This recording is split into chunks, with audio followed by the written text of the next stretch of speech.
जय श्री गणेश दोस्तों। हमारी आज की कहानी का नाम है कलंक। कहानी अच्छी लगे तो प्लीज़ चैनल को सब्सक्राइब कर लीजिएगा। अब शुरू करते हैं कहानी। गीता जी आंगन में बैठकर सब्जियां साफ कर रही थी। तभी उनकी नज़र अपने पैरों पर पड़ी तो देखा उनके एक पैर में पायल नहीं है। उनके होश उड़ गए। अभी परसों ही वो मायके से वापस आई थी।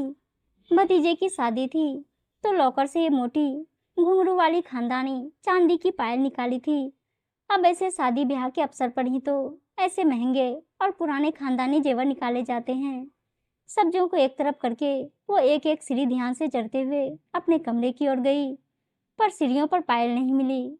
कमरे में जाकर पलंग का चादर हटाया, ड्रेसिंग की हर दराज छान मारी, शादी से लेकर आई एक एक कपड़ा खंगाल लिया, कहीं भी उनकी पायल नहीं मिली। सासू माँ ने कितने प्यार से उन्हें मुंह दिखाई में ये पायल दी थी। गीता जी इकलौती बहू थी।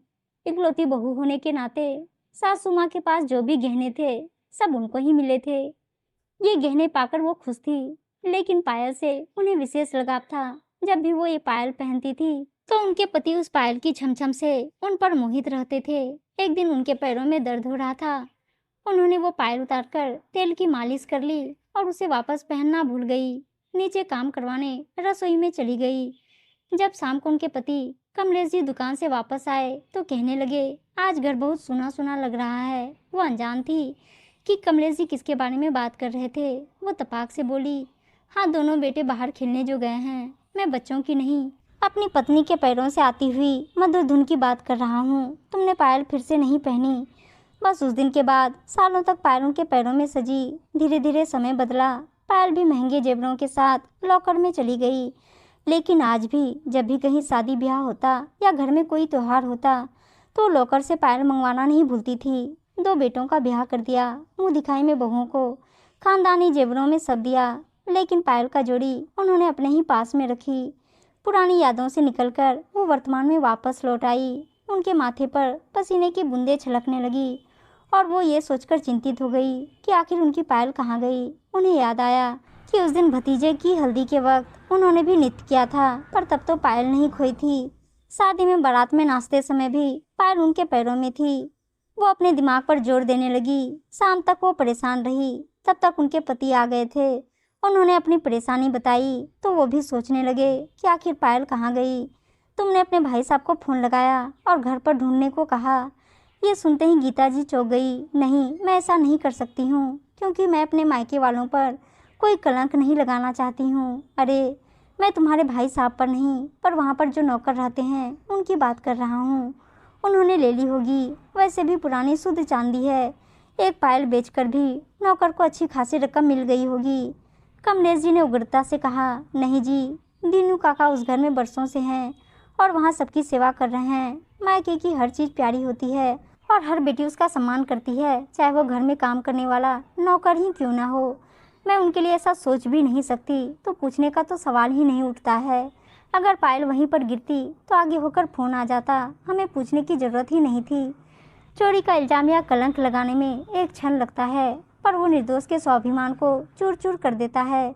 इसलिए मैं ये कलंक दीनू काका पर नहीं लगा पाऊंगी। ठीक है, मैं तुम्हारी भावनाओं और तुम्हारे मायके वालों दोनों की दिल से इज्जत करता हूँ। तुम फ़ोन मत करना। अब आगे बताओ क्या करना है। पायल तो बड़ी कीमती थी और उससे भी ज़्यादा ये माँ ने तुम्हें मुँह दिखाई में दी थी। कहीं हमारे घर के नौकरों ने तो नहीं ले ली। उन्होंने संशय जताते हुए कहा, नहीं जी, मैं हमारे घर के नौकरों पर भी ये बेबुनियाद कलंक नहीं लगा सकती हूँ। उन्होंने भी बरसों हमारा नमक खाया है। एक पायल पर वो तो अपनी नीयत नहीं बिगाड़ेंगे। गीता जी विश्वास से बोली, ठीक है, फिर हम इस मुद्दे को यहीं छोड़ देते हैं। जब मिलनी होगी तब मिल जाएगी। अब रात बहुत हो गई है। ये कहकर कमलेश जी सोने चले गए। तभी बड़े बेटे का शहर से फ़ोन आया, माँ, पायल मिली क्या? मुझे लगता है अपने घर के नौकरों ने चुरा ली होगी। आप पूछताछ करके देखिए, मालूम चल जाएगा। नहीं बेटा, मैं ऐसे किसी पर बिना बात के कलंक नहीं लगा सकती। मैं परेशान हूँ, पर मैंने अपना दिमाग और जबान दोनों संभाल कर रखे हैं। मुझे विश्वास है पायल कहीं ना कहीं मिल ही जाएगी। तू चिंता मत कर। और उन्होंने फ़ोन रख दिया।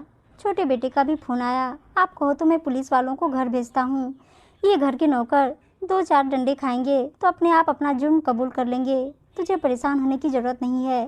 तेरे पिताजी और मैं संभाल लेंगे, तो आराम से सो जा। उन्होंने बेटे को समझा बुझा कर फ़ोन रख दिया।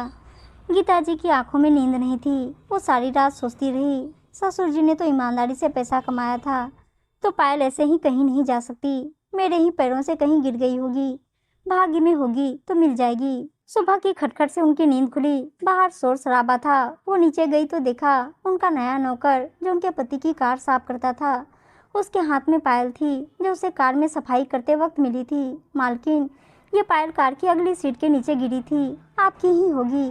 और उसने बड़ी सहजता से वो पायल उन्हें सौंप दी। उसे पाते ही गीता जी की आंखें खुशी के मारे चमक गई और उन्होंने नए नौकर को नगद राशि इनाम में दी।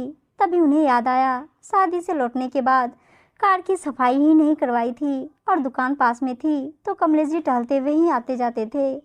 कल उन्होंने ही नए नौकर को कहा था कि कल सुबह कार साफ कर देना, क्योंकि उन्हें दोपहर को किसी रिश्तेदार की सगाई समारोह में जाना था। देखो, मैं ना कहती थी कि पायल मिलनी होगी तो मिल जाएगी। मायके फोन लगाकर पूछते तो ये झूठा कलंक दीनू काका सहन नहीं कर पाते और हम जीवन भर उनसे शर्मिंदा रहते। यहाँ के नौकरों पर कलंक लगाते तो उन पर से भी विश्वास खो देते। कलंक लगाना बहुत आसान है, लेकिन मिटाना बहुत ही मुश्किल है। पायल कीमती थी, पर उससे ज़्यादा कीमती हमारे यहाँ काम करने वालों का आत्मसम्मान है। कमलेश जी ने यह सुनकर हामी मिलाई। पायल गीता जी के हाथों से लेकर उन्हें पहना दी और वे एक नई नवेली दुल्हन की तरह शर्मा दी।